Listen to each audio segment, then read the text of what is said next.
Revelashon 10 é ángel e buque chiquito.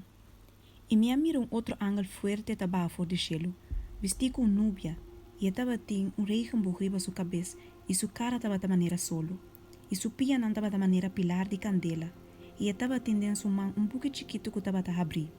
E ela põe sua pia direita riba la mão, e sua pia robês riba terra, e ela grita duro maneira ora leão da grunha, e ora que ela acaba de grita, e cheto tiro nan de estrena a laga nan bolsona. E ora que cheto tiro nan de estrena acaba de papia, me tava da clapa skibi. Mas me atende poço de cielo bisando, seia e cosnan que cheto tiro nan de estrena abissa, e no skibi nan.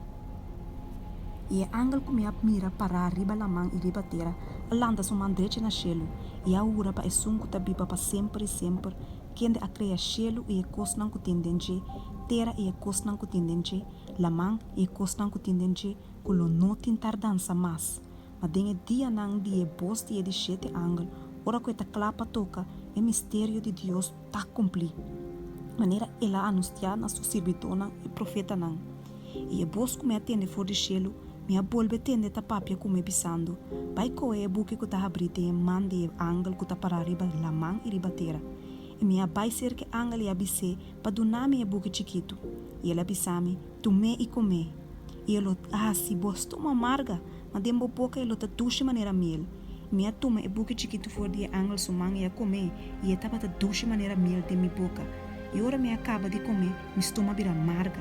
E na abissame, o mestre volve profetizar, tocante de hopi pueblo, e nação, e lenga, e rei.